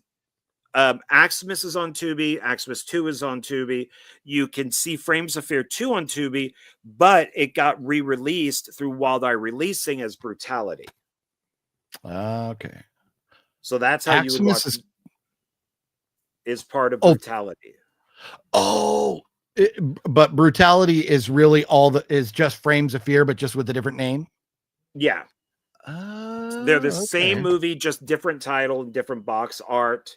There's John who plays Saint Nick, and then there's Ashley right there playing who's Sarah. The thing that I find funny about this is, Miranda Dudley did the special effects for these, and she's dead in. I don't think they show a picture of her dead, but she's dead in this, and she's dead in part 2. I guess they just went off of IMDb because they put her as an actor. So even though it's one shot of her dead, she is listed with all the regular actors. And and so I've always thought that was funny that they did that. Yeah. Must just saw her IMDb rating. Yeah. So it's is that a giant bloody penis? What was that? I think it's a face. It's like a head. Oh, okay. Okay. There's like the mouth and stuff is there. Oh, I see. Okay. Yeah. Okay. Yeah. Yeah. If you cover up the mouth and nose to the side of that, looks like a giant dick. Yeah. And this doesn't happen in the movie at all. I like the box, but it doesn't. There's nothing in there that's like this. The movie, I don't even know why.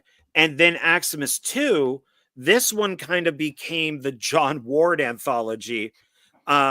So Brad said, for Aximus 2, we're going to do it on Frames of Fear 3, which I really wanted. And he's like, no, it's too good. We're going to put it onto a different one because Frames of Fear 3 he thought that it had subpar stuff on it. And I do own it, but instead he created this Fright Vision. Oh, yeah. And so Aximus 2 is also on this with a bunch of other films. And I happen to be in like 3 of these movies. So I'm in this short here. If you want to see what I look like almost naked, there you go. I don't. Well, you get to. Hard pass. Thank you, though. And then it does have my short film Green Mist, which is also called Skull Evil. This is the black and white version of it. So it's the noir cut. There are Aximus 2 interviews. The Chapman Storage commercial is on here that you are in. Yeah. And trailer. So this ended up being, which was really funny, is kind of just the John Ward anthology. Nice. Completely unintentionally. And then this is the original poster for it. So nice. Right there. Yeah. And then lastly is the trailers did end up on this. This is from Tony Newton, and he did a whole movie, like an hour and a half, 2 hours. I'm not sure. I forget how long it is. 95 minutes of just trailers. So he put something out on Facebook. Yeah. I'm not sure if it's a Vinegar Syndrome or Severin that does that where you buy, it's like a movie and it's nothing but trailers for like an hour and a half. Yeah, that's exactly what this is. So he put a post on Facebook that just said, I'm looking for trailers. So Meat Hook Massacre 4 is on here, and Aximus 1 and 2 are on here. So which is nice that they're on this kind of collection of trailers. Yeah. So that's cool. Kind of the whole thing here of Aximus, and Philip plays Monty Chapman. He is in part 2. He's basically kind of like the mayor from Jaws. and he kind of gives a Jaws speech in it, like he did to the reporter on the beach, who's the author of the book.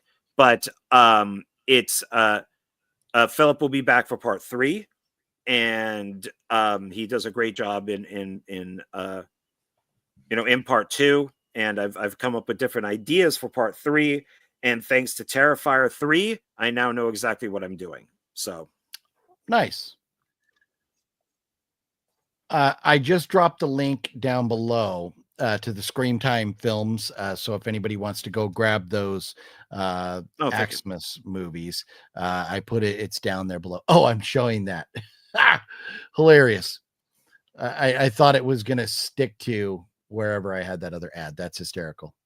Yeah. So, yeah, the link is down below if they want to go grab those Scream Time.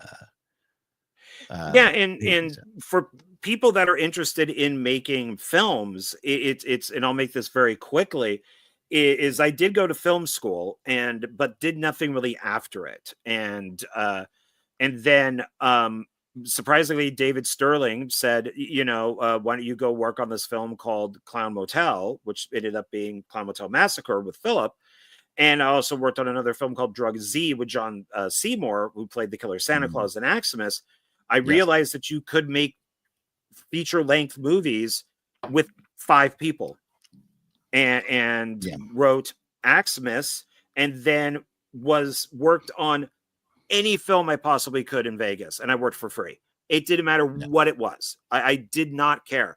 Worked on as many as I could, met as many people as I could, and that was my audition process for Xmas. And that was also my audition process for Xmas 2, was, do these people get along with cast and crew? Are they good actors? This way, I could see how they work with the director and all that type of stuff, and then brought them over to the other 2 films. Brad put out an ad, like a post that just said, hey, I'm looking for movies for this Frames of Fear 2. I said, hey, I haven't done anything. Can I be on it? He's like, well, do you have a script? He got the script and said, if you can make a movie that matches this script, I will save you a place in the film. And I did. And I went out and made it, and he put it on there. And then once again, surprisingly, Dustin Ferguson was the one who recommended Todd to me. And so Todd then took the film and did distribution. So my first film, even though it's only 30 minutes, my first film got distributed by 2 different companies, and now ended up on Tubi, Freebie, Amazon, all that stuff. And even Meathook Massacre 4 is on Blu-ray, and it's on,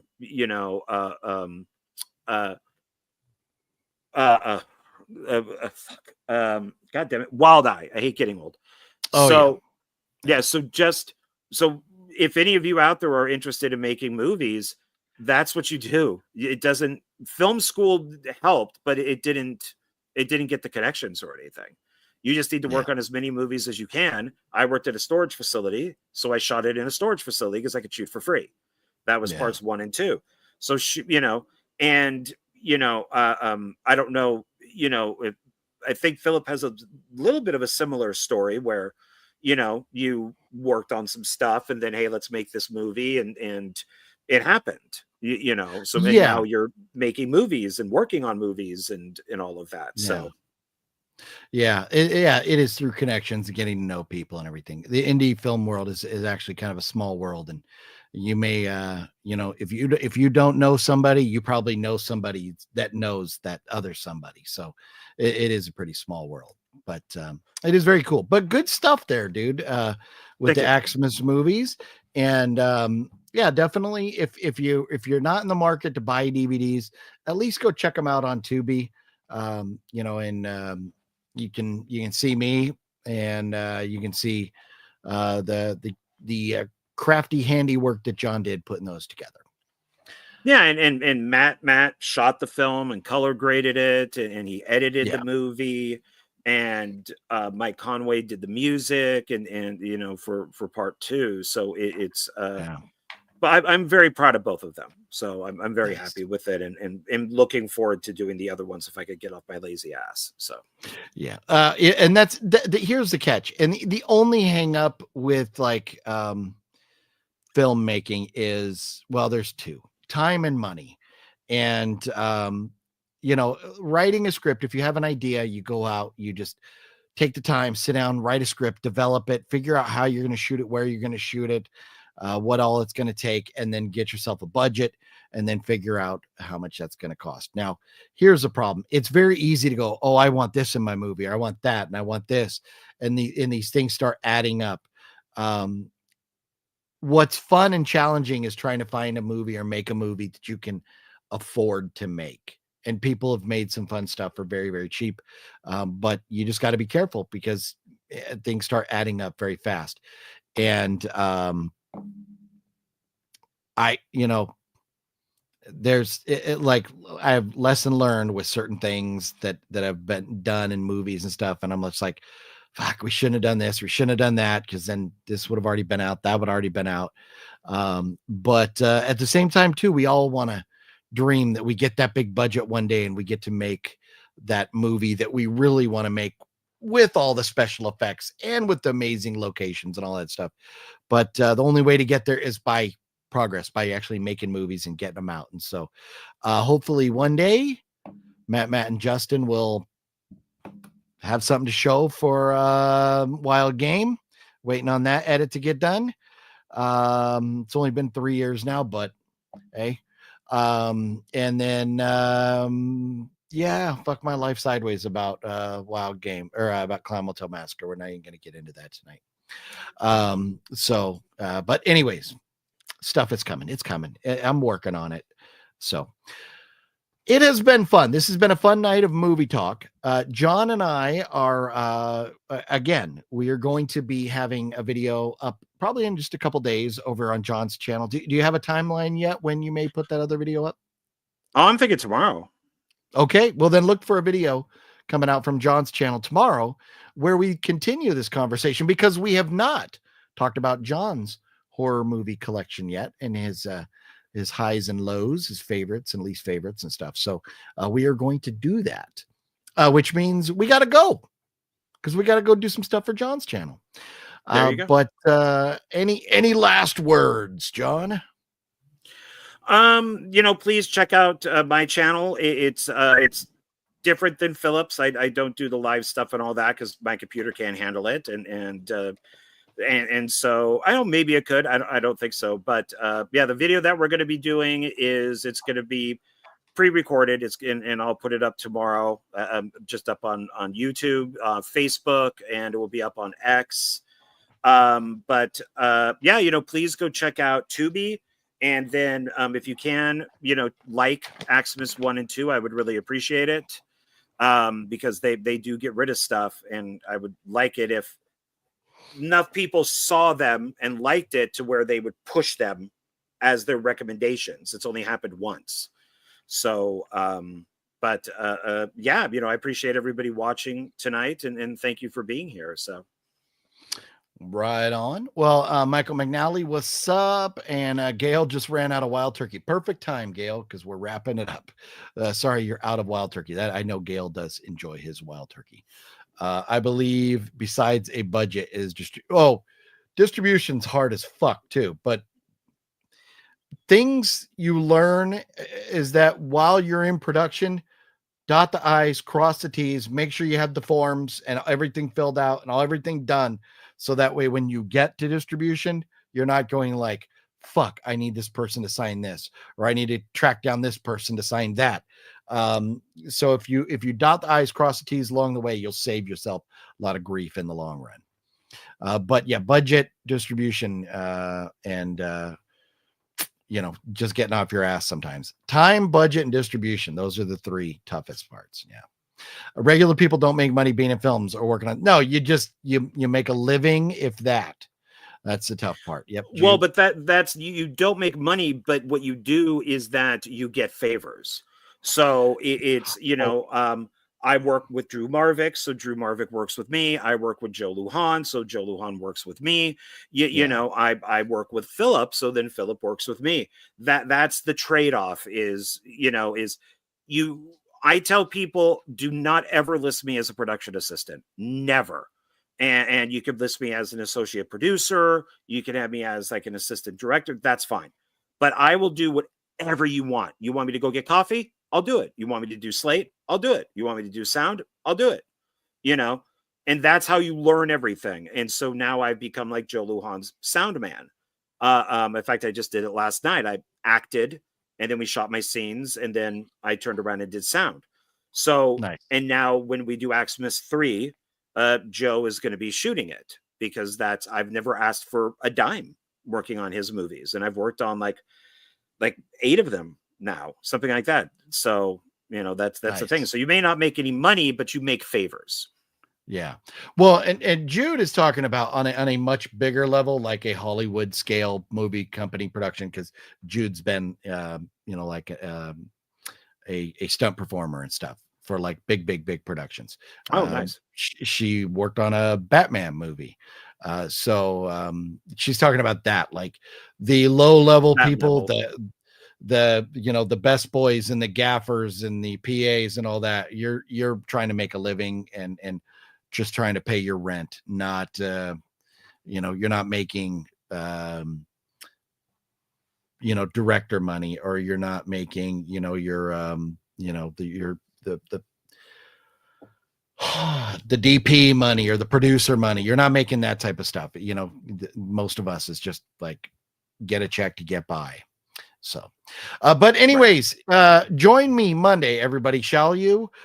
We will be talking, and I put these aside and I lost them. That's why I was scrambling for a moment there. A Cadaver Christmas. If you can find this, I don't know if these are on Tubi or anything, but A Cadaver Christmas and All the Creatures Were Stirring. We will be talking about those Monday night, in addition to talking about the 28 years later, and any other movies and things on Horror Movie Monday. This Monday at 7 p.m. Back to our normal programming time. So join me for that, and have yourselves a wonderful night. Thank you for hanging out, John. It's been a lot of fun. We should Thanks do for this having me. again, maybe like 5 minutes from now. I think so. Yes, I think so. All right, everybody, have yourselves a good night. John Thanks. Ward and Bye. I